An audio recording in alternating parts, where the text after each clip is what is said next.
In a secluded mountain village, shrouded in mist that caressed the ancient pines, stood a monastery famed for its wisdom. People from all walks of life journeyed there, carrying the weight of their questions, seeking solace and clarity. One day, a distinguished scholar arrived. His robes were of the finest silk, his arms laden with books, and his reputation for knowledge preceded him. He was a man who believed he had mastered every text, debated every philosophy, and yet a persistent restlessness gnawed at his heart. He approached the old monk, the monastery's master, with a hurried bow. "Master," he began, his voice laced with pride, "I have dedicated my life to study. I've read countless scriptures, challenged the greatest teachers, and filled my mind to the brim with knowledge. But peace eludes me. I have come to you to learn what I am missing."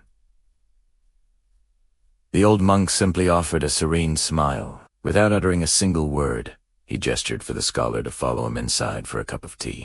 The scholar sat, his impatience growing as he surveyed the monk's sparse, humble quarters. He had anticipated profound lectures, complex philosophical debates, or perhaps the unveiling of some long-held secret. Instead, the monk placed a plain clay teacup before him and began to pour. The scholar watched, somewhat bewildered, as the fragrant steam spiraled upwards. The amber liquid slowly filled the small cup. "Tea is pleasant, of course," the scholar interjected, a hint of confusion in his tone.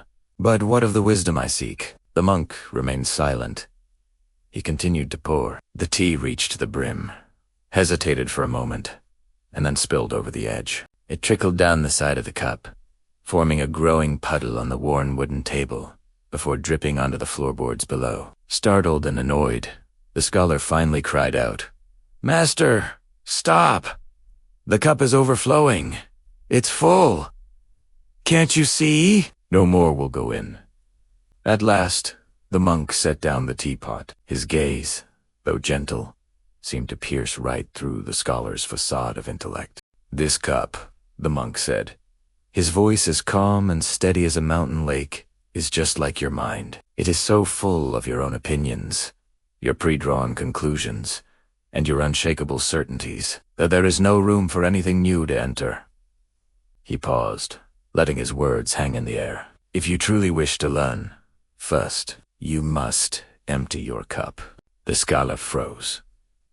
The words struck him with the force of a physical blow. In that singularly profound moment, his years of accumulated pride and intellectual arrogance dissolved into a stark, humbling silence. For the first time in as long as he could remember, he had absolutely nothing to say. The only sound in the quiet room was the soft, rhythmic dripping of the spilled tea, each drop marking the slow surrender of ego to humility. Slowly, the scholar lowered himself to the ground, bowing so deeply that his forehead touched the cool, damp floor. His voice, when he finally spoke, was barely a whisper, stripped of all its former confidence. "Master, please teach me how to empty my cup."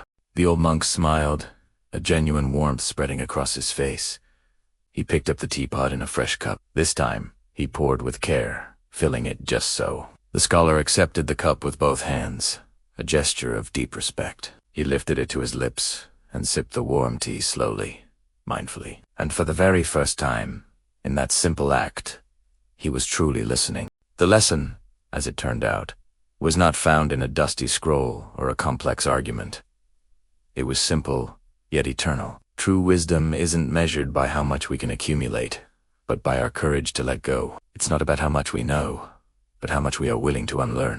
And so, in a quiet monastery high in the mountains, a restless heart finally found peace not by adding more, but by making space.